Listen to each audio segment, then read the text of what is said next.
Bale. Kaixo, ni Garazi naiz eta gaur nire reportaiaren azalpena egingo dizuet. Gai hau aukeratu baino lehen, bi ideia desberdin eduki nituen, bat azarako 25eko kontzentrazioa argazkiratza eta bestea Harrera Sarearen proiektua egitea. Azkenean Harrera Sareako gaia aukeratu nuen. Gai hau aukeratu dut, Hendaian eta Irunen bizi garenok egunero ikusten ditugulako inmigranteen egoera kaskarrak eta oso normalizatua dagoen egoera bat delako. Orduan, ni Irungoa izan eta Hendaian bizi naizenez, aukera ona ikusten nuen proiektu hau egiteko. Testuinguruari dagokionez, pixkat gainetik azalduko dut, eta hau den hasi zen 2020 urtean, COVID-19aren gaixotasuna hasi zenean, birusa hasi zenean, poliziak Irungo eta Hendaiako mugan jarri ziren, etxeratzea agindua ez zutenek errespetatzen zigortzeko.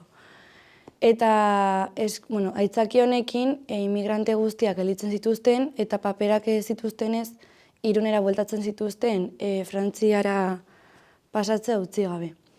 Behin COVID-19 bukatu zenean, aitzaki berdinarekin jarraitu zuten mugan eta ondorioz etorkinak ezin ziren Frantziako estatura pasa. Hauek izan ziren inmigrantei prestatu nizkien galderak.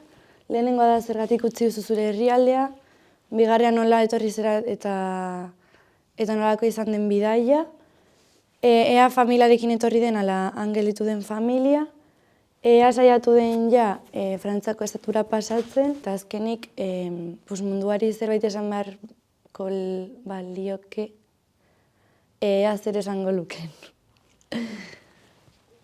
Nire ikuspegia izango da etorkinetan zentratuta eta haiekin hitz egitea pixka bat da nire helburua eta ondoren haien bizi modua adieraztea. Hau da lehenengo argazkia, bertan 6 etorkin daude, 2 senegalekoak eta 4 malikoak. Momentu honetan Harrera Sareko kide batek azaltzen ari die nun dauden eta nola jun daitezkeen mugara eta nola pasa eta bar. Hau Ibrahim da, malikoa da, eta ez daki frantsesez. Ondorioz, Senegaleko beste bi kideek Harrera Sareak esaten duena itzultzen ari dira. Eta, ez ditu gure azalpenak ulertzen, eta bere espresioak beldurra, inseguritatea eta tentsioa azaltzen du. Hau da Roperon. Hemen Roperoko 2 argazki daude.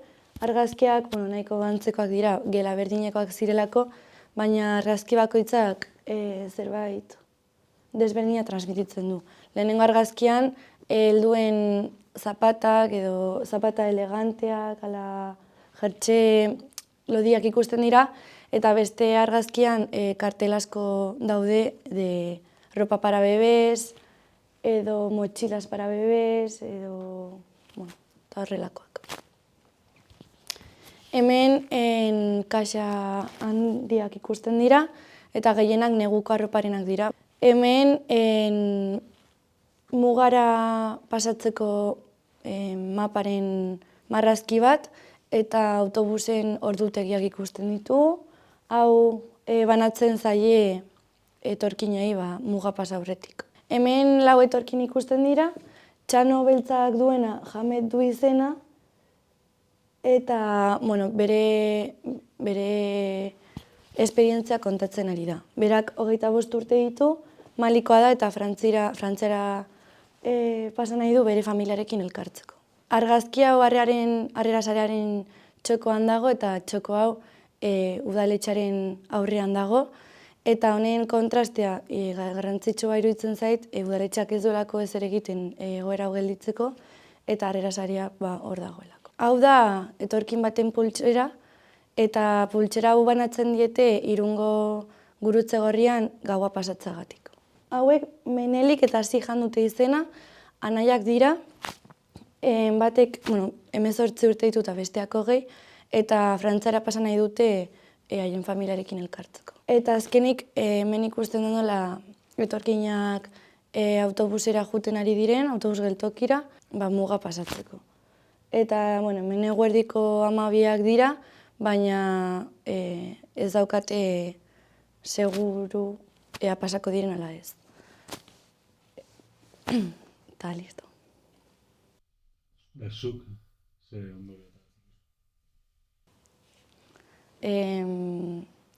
Pues ez dela ze normalizatuta dagoen egoera hau, eta Irungo eta Hendaiako jende guztiak lagundu beharko genuela, egoera hau gelditzeko.